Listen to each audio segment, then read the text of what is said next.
Oh my goodness. I don't know where to start. I think I'll start with this one because it's the noisiest one. Look at that set. Oh my god, those colors are fantastic. How could I not? How could I not? It's just so gorgeous.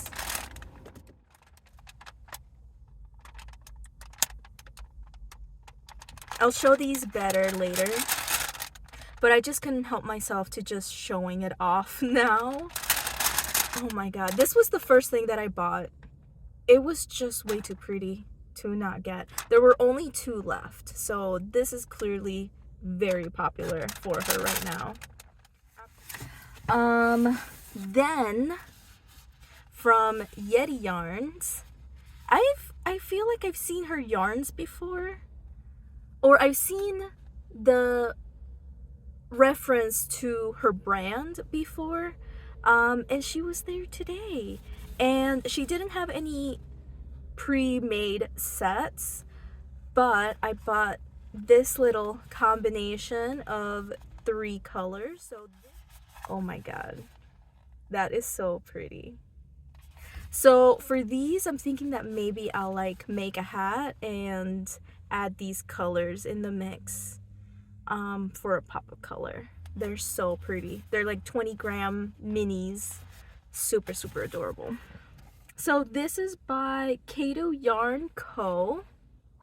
She had 20% off everything in her booth because she has a lot of ideas of things that she wants to make and dye, and she needs to reduce her inventory if she's going to. So yeah, if you're interested, check her out. I'll try to find her online and link her down below. And then my last purchase, this was one of the first booths that I saw, and I did a whole walk around of the entire place, and I just had to go back to her because I just loved her yarn. It was all undyed. I don't know if it's very visible, sorry, but it's got a really beautiful sheen. I think it's kind of burnt out from how bright it is, but it's got a really beautiful sheen to it. I bought 3 balls. It adds up to about 500 grams, and I'm thinking I might make the terrazzo neck by Petite Knit with this. I think I might just have to because it's so beautiful and so luxurious, and definitely something that I would be really happy to have right next to skin. So yeah, that's my haul. I'm very happy that I came out here, and I had a lot of fun getting to talk to almost all of the vendors, and just getting to hear about their products and how passionate they are about all of the things that they make and sell. And I got a lot of business cards, and a lot of people are active on Instagram, so I'm really excited to just look them up and give them a follow. And yeah, just knowing that next time I kind of want to go crazy buying yarn, I know where to look at first. I'm really happy. I can't wait to go home. I'm going to my sister's house now. I almost wish I had like my knitting needles and stuff with me so I could just get something started, but yeah, it was a really, really, really fun time.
Welcome friends, I'm so happy you're here for the AgithaCreates Knitting Podcast. I'm Agatha and this is a new channel, so of course you're new here. So thank you so much for checking out my channel. This is where I talk about yarn and what I'm working on and knitting inspiration or making inspiration and my feeble attempts at getting rid of my stash of yarn. Today I have a little bit of a different episode for you guys. First, I'm going to take you along with me to my very first fiber festival here in Hopkins, Minnesota. I say here as if I live in Hopkins, but I don't. Anyway, I tried to take as many videos as I could without feeling weird. Which means that I didn't actually take very many videos, and I had told myself that the whole reason why I wanted to go to the fiber festival was so that I could learn about dyers that are around me, so that next time I want to buy yarn, I can buy yarn from dyers or spinners or sheep and alpaca farms that are around me. So yeah, that was a really fun time. I got to talk to so many people in the fiber festival. I had such a great time getting to know everyone, getting to know more about their business and their sheep and their dyes and their colorway names and everything else. It was an excellent time. I did in fact buy a few things. I just couldn't help myself. I don't know why I thought that I would be able to not buy anything, because once you're there, and I know that the whole reason why I wanted to be there was so that I could support local spinners and dyers and farmers in my area, and they have such beautiful stuff. How can I'm already there and you're already there and the beautiful yarn is there. I might as well just support you now instead of supporting you in the future. Let me just buy a few things now. So yeah, I bought some beautiful, very, very beautiful stuff. As you might have seen from my small haul recollection, as soon as I got out of the fiber festival, I had an excellent time. I do want to show the yarns a little bit better, considering I have lighting. I have really good lighting right now, and yeah, I am in a different space than I usually am in. My living room is considerably cleaner and more organized than my office is right now, so I figured I'm more comfortable here. I'd just record myself here. But I think I want to start in order of what I showed in the video. This is still very noisy, and you might notice it is considerably more wrecked than when I had immediately bought it. So I did go to my sister's house after the fiber festival, and there is just something about this yarn. I'm assuming it's one of the dyes that her cats could just, they were trying to get into the bag so badly. So I don't know why my cats don't seem to be as interested in the yarn as my sister's cats. But yeah, I'm pretty sure one of these probably just smells really good to the cats. So let me take these out. So yeah.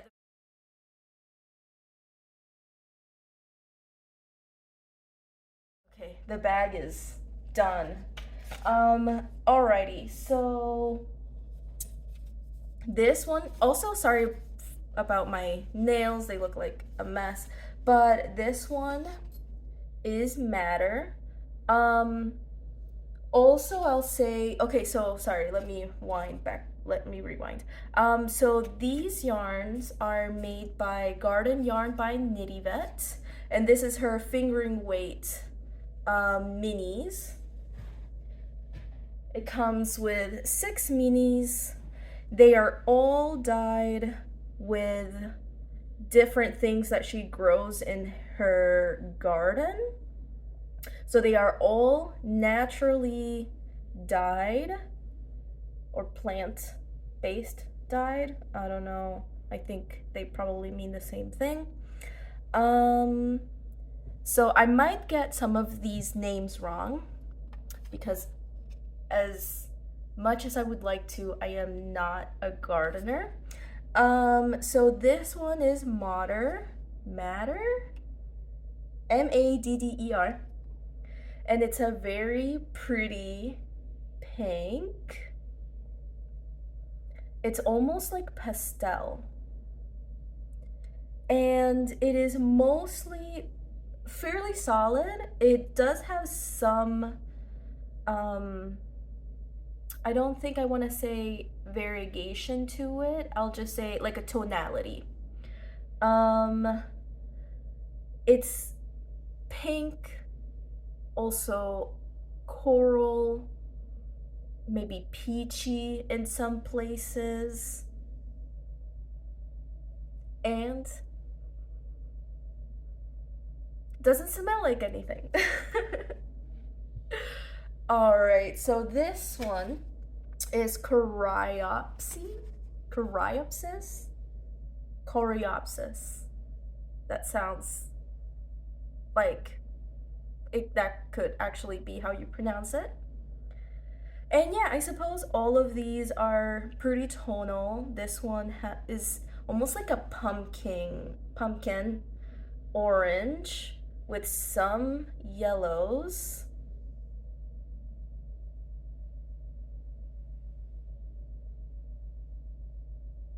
But it's pretty yeah, it's pretty even is what I'm trying to say. Then this is all of the other ones are quite solid colors. This one is Marigold. It is so beautiful. It's so bright. Yeah, there's just, if you think of like sunflower yellow, just such a bright, cheerful color. It's so beautiful. And this one, honestly, I think is my favorite out of all of them. Let's go in order. So the next one is Coneflower. This one comes off a little bit gray. Even in person, it looks a little gray. It is a quite, just a quite dull green, and I don't mean dull in like a bad way at all. Just, you know, it's got quite a grayish undertone, I would say. Very pretty. Then we have Woad. This one is also quite grayish. So this is a blue. It honestly looks mostly gray. It might depend on the lighting. Right now I have a beautiful sky in front of me, and it can look gray or blue depending on how I look at it. Very pretty as well. And then we have Walnut. This one is also a little bit tonal, not as solid as the other three that I just talked about. It's a very pretty brown, almost like a yellowish undertone. And this is all of them together. So all together, let's see, these are 6 skeins, so there's 120 grams in here. I have no idea what I'm gonna make with it. I think I had told myself what I wanted to make with it, and I've forgotten now because I didn't write it down. But I'll find something to make with it. I'm not worried about it. By the time that I had gotten to the Fiber Festival, it was noon. The event started at 9 a.m. and there were only 2 of these mini sets left. So clearly this is selling really well for her, quite popular. And I mean, you see, I even had I had someone stop me. I was leaving and I was walking away like towards the exit, and someone stopped me to look at the sock set because the colors are just so beautiful, and so eye-catching. So this is the one that I bought first. Like, I saw it and I knew that I needed to have it because it's so pretty. And then after that, it's like, well, I might as well just buy more stuff. So that's what I did. The next one that I have,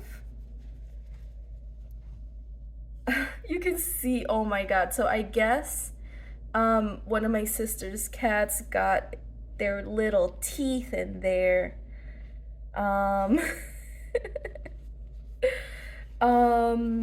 Probably trying to get to that other yarn. But yeah, this is Yeti Yarns. This is in her Drop Bear DK minis. We can probably take them off of their wrapper so they can be appreciated better. I love these colors together. They are so vibrant and so beautiful. So this one is white gold, a white with a little bit of a gray undertone, but it has a beautiful contrast. I feel like the gray really adds a contrast to it that you wouldn't get otherwise if it was just a really bright white or if it was undyed. Very beautiful, quite solid. Then we have Witching Hour, which I fell in love with immediately. I needed to have this color. I love these very, very moody blues. They're just some of my favorite colors. It's almost like a midnight blue color. Very beautiful. It's almost got like a teal, almost like a teal to it. Yeah. And then we have a very vibrant blue here. This one is called, I don't know how to say this name, so I'll probably get it wrong, but I think it's Stella Marie. I don't know. Such a playful blue. It's so vibrant and almost electric. So yeah, they are so beautiful together. I'm thinking that with this, like I mentioned, I'll probably add them as little pops of color in a hat. So that is my plan with this yarn. The other yarn that I bought, I have already caked up. This is the tag for it. So it is made by Autumn Larch Farms, and it is all made from one single sheep called Victoria. I was talking to the vendor, and she was telling me about how in 2017, when in the US, after the 2016 elections, very many women were elected to Congress, and she happened to also acquire a few female sheep, I guess. And she decided to call them after powerful women in history. So this one is from a sheep called Victoria, after Queen Victoria. I bought 3 skeins. I only have 2 of them right here with me, but let's see if hopefully it is not as burnt as when I was in the car. I just couldn't help myself from grabbing this yarn. It's got such a luscious pearly white color to it, and I love the way that it's spun. I just couldn't help myself from getting it. And honestly, the white how pearly it is, it reminds me of the yarn that I used for my wedding dress. So yeah, I bought she had 3 skeins. I bought the 3, and I am working up a swatch. So I'm gonna be making the terrazzo neck by Petite Knit, and that's how it's working out. Yeah, it feels really great. I'm gonna have to unravel this swatch once I'm done, because I'm pretty sure I don't have enough yarn to make the entire terrazzo neck and also just leave the swatch alone. I'll probably have to unwind it, but that's fine. So yeah, I'm very, very happy with how it's working up. It is so soft yet gritty in some way. I just know, I can just feel that this is gonna keep me warm. It is so nice. So that is Victoria's wool by Autumn Larch Farm, and they are located in Wisconsin, not close to Minnesota at all. Yeah, she had to drive quite a ways to make it to Hopkins, but I'm so glad that she went, because otherwise I would have missed out on this beautiful yarn. And other than that, I got this bag, which actually I think my third caked up ball of Victoria is in here. Yep, here it is. So yeah, I bought this bag. Kato Yarn Company. So if you are looking for some project bags, they all had handles, and a good number of them had drawstrings. I don't think all of them did, but I might be misremembering that. There are no pockets on the inside, but it is a good size bag. I can't wait to start using it. So yeah, that is Kato Yarn Co. She also sells yarn, so there's also that. But I was looking to buy a project bag. So that is everything that I bought at I thought it was called Upper Midwest Fall Fiber Festival, because that's how I saw it called online. But I also just saw it called Fall Fiber Festival. It doesn't matter. I had a great time. I enjoyed going so much, and I've got so many business cards from so many vendors that I can't wait to continue supporting in the future. So the other thing that I had for you guys is that I am officially done, finally, with the Even Easier Eyelet Yoke by Knitatude. It worked up so fast. And honestly, I should have finished it a long while earlier, but I kept getting distracted with other stuff. I guess that's just life. I wish I could knit every waking moment of the day, and that's just not reality. But yeah, I'm finally done with it. So that means that I started it on October 12th, 2023. And today is November 12th. So it took me exactly 1 month to make it. And it is on my, what are they called? Why am I blanking right now? On the blocks? Why can't I think of the words? My legs are killing me right now. Okay, hold on. Ooh, I need to stretch.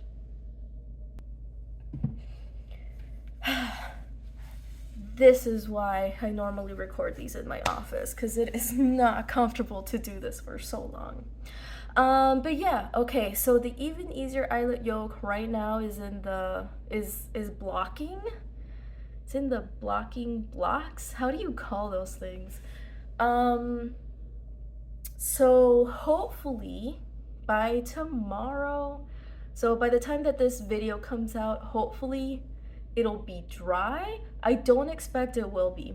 So you're just gonna have to follow me on Instagram so you can see the final product, unless you want to wait for 2 more weeks, and then yeah, I'll show it in my next video. It was a very easy to follow pattern. If you are a beginner knitter and you want to make yourself a sweater, but you're a little intimidated by it, then I would definitely recommend this pattern. I just felt like it was, you know, Chantal does an excellent work at laying it all out. It is a pretty simple pattern, but she also just makes it easier to read.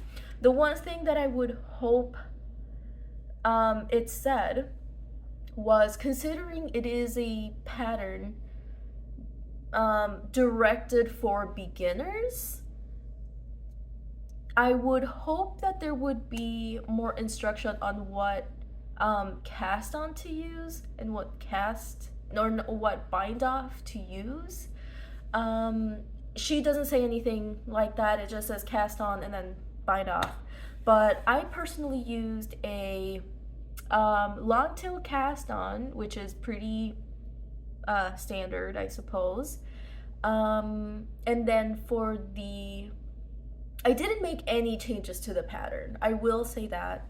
The only changes that I made were to the hems of the bottom of the sweater and to the sleeves. So I did, instead of a regular 1x1 ribbing, I decided to do a half twisted rib. So you knit one through the back loop and then purl one like normal. And basically I did that because I wanted the ribbing. My ribbing is not very pretty, and I honestly feel like that's just the nature of 1x1 ribbing. If you just do like knit one, purl one, I feel like they just don't usually look very good.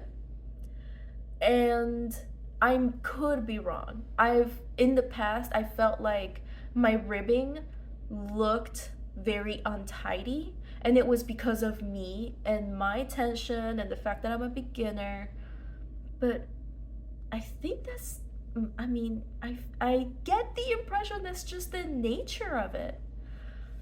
So yeah, I gave the half twisted rib a try, and I think that it looks really good. And then for the bind off, I decided to do an Italian bind off. So I did those modifications, and the other thing I almost forgot was I did in fact do a modification to the pattern in the sleeves.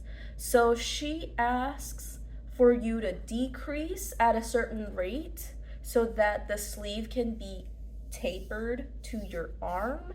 I decided to skip that. I just did a straight sleeve.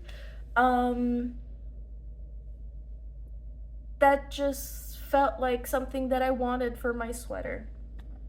So yeah, I really enjoyed the pattern. I would definitely recommend it.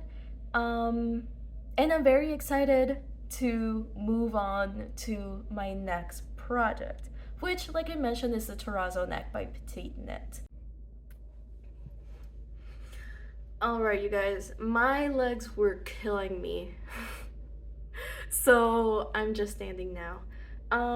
So the next thing that I had to talk about, we went through my acquisitions, my finished objects, and my whips. So now I want to talk to you about stash updates. So the 3 skeins that I bought off of the Autumn Larch Farm Victoria yarn, that was 255 grams in total. Then the Garden yarn by KnittyVet and the Yeti yarns minis were 160 grams in total. So 255 plus 160 is 410, 15? 415? Hey Google, what is 255 plus 160? 255 plus 160 is 415. 115. Yeah, I got it right. I can do math, you guys. So that is 415 plus the 31,052 grams that I had in the last episode. Where is my piece of paper with my math? Alright, so in the last episode I had 31,058 grams plus the 415 grams is 31,473 grams of yarn. So that is my total after adding my acquisitions. Now, if I take out the amount of the yarn that I used for my Even Easier Eyelet yoke, I didn't use the entire 5 skeins, but I don't want to bother with weighing what is left, so I'm just gonna completely remove those 5 skeins off of my totals. So that is 705 grams. So if I remove that, that is 30,973. Is that right? No, that's not right. Something that happened these last 2 weeks, which is really fun, was my sister finally decided to learn how to crochet. So I got to teach her how to crochet, but also I got to give her some of my yarn. I gave her a hooked XL yarn that I had. It was 2 skeins of it, and that was 500 grams total. So taking out the 500 and taking out the 705 grams from my Even Easier Eyelet yoke, I have a total of 30,268 grams. So that we're improving. I bought yarn, 415 grams, but I did take out 1,200 grams of yarn. So, I feel pretty good. I still feel pretty good about it. We're still making some improvement. That's it for stash updates.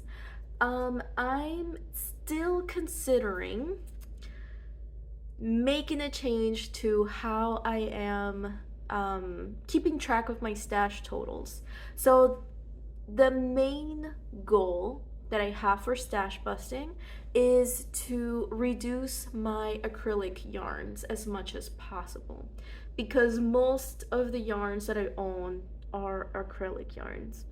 And that is just, acrylic yarn is perfectly good.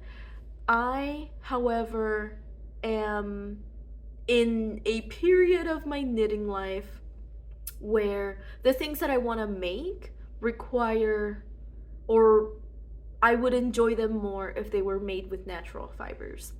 So I want to use up my acrylic yarn as much as possible. I'm considering that I might recount my totals and just add the acrylics. I don't know, you guys. I think that I'm just trying to find a way to not have to repeat to myself every 2 weeks that I have over 30 kilos of yarn. I don't know what to tell you. So that is all for yarn updates. This is a very different episode than what I've been doing for the last couple months, but I hope you guys are enjoying it. If you would like to stick around for me to talk about the type of audiobooks that I'm listening to now, please stick around. Otherwise, if you were only here for knitting and yarn, then you can go. I appreciate you and I love you, and thank you for sticking with me up until now. So, in the last episode, I was talking about me trying to find the next thing that I want to listen to. And I was considering listening to Manacled by Senlin Yu, which is a Hermione Granger, Draco Malfoy fanfic. And it's, it's Hermione, Draco. It's also got some Handmaid's Tales, or Tale, kind of vibes in there. It is pretty dark. It is quite dark. And I'm not against that. I'm super down for that. I think I didn't keep listening to it, so I only made it to like chapter 8, I think.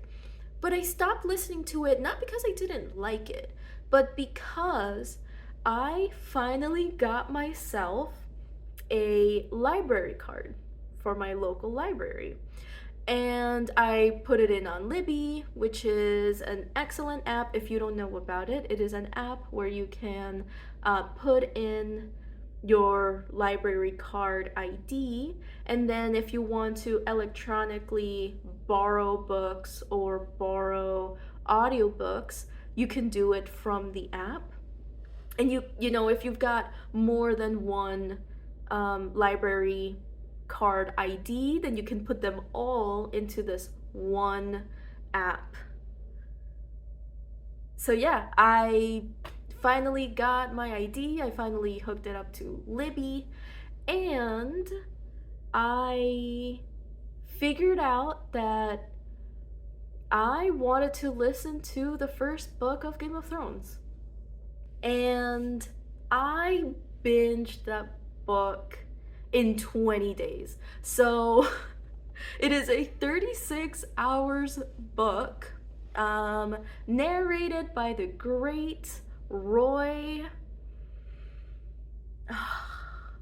I thought I could remember his last name. Detrice? I think that's right. And he is so fantastic at narrating the book. It's fantastic. I was so in love with the way that he narrates the book. The way that he voices each character doesn't feel like strained. Because in some other audiobooks that I've listened to, there can definitely be a tendency for the narrator to try to give a different voice to each character, but it almost sounds strained, or like it just doesn't feel natural for them to speak in the way that they are. So it takes me out of the story.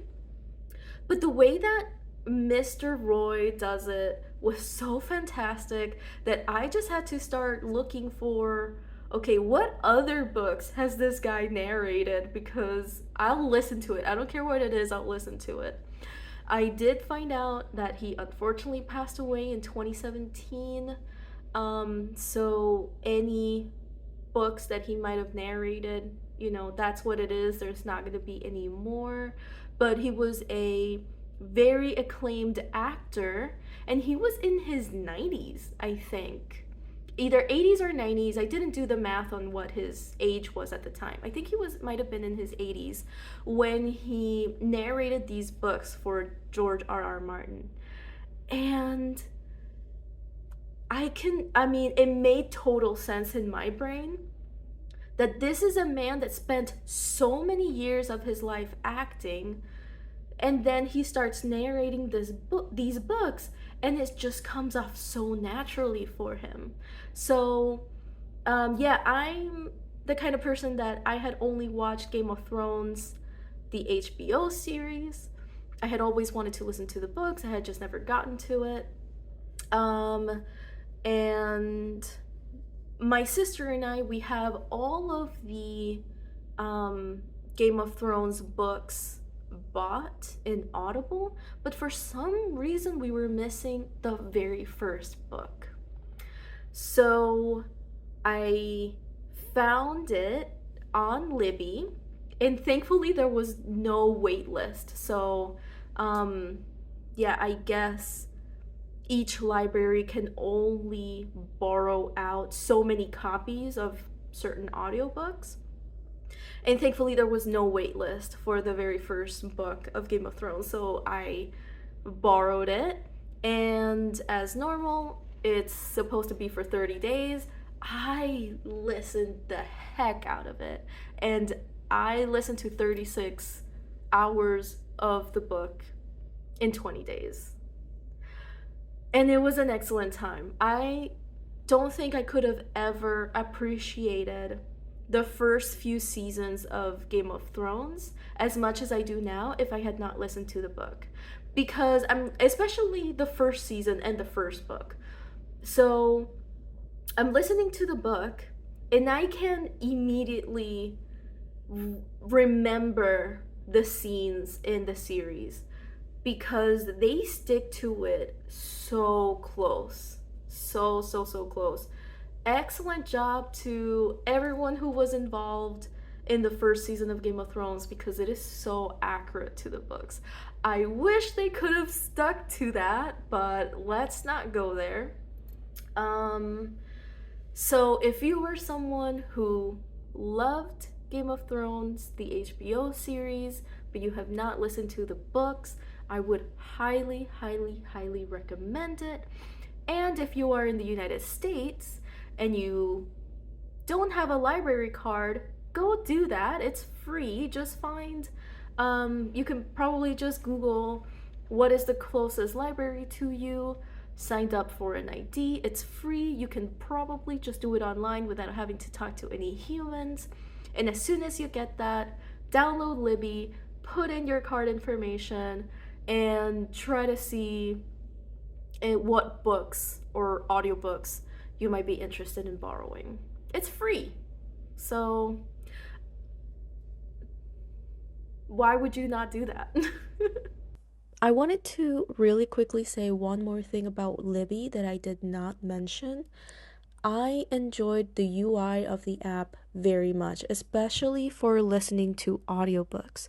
So if you have listened to an audiobook on Audible and you want to go back, say 15 seconds or 30 seconds, and it just so happens that will lead you back into the previous chapter, you have no way of knowing where in the last chapter you'll end up when you go back 30 seconds. In the Libby app, it is different the way in which it shows the timeline in which you are in, and I enjoyed that so much over the way that it is in Audible that I would have preferred to listen to the A Clash of Kings book 2 of the series in the Libby app. However, unfortunately, all of the available licenses that my local library is able to loan out were already loaned out, and there was a waiting list of 4 or 5 people. And I didn't want to wait, so I'm just listening to the book now in Audible. However, I will switch back to Libby if and when I can. So that's all I got. I finished the first book. I am working on the second book now, which is called A Clash of Kings. I have no idea at what point in the book I am because the chapters are not listed numerically, so it's not chapter 1, chapter 2, chapter 3, so on. Each chapter is named after one of the characters, and it is a point of view from that character. So I think right now I'm in a chapter for Arya. So the chapter is called Arya. So I don't know what to tell you about where I am in the book, but I've put many hours into listen to it already. And I can't wait to keep listening to it, so that I can listen to the other George R.R. Martin books that he has in the Game of Thrones universe.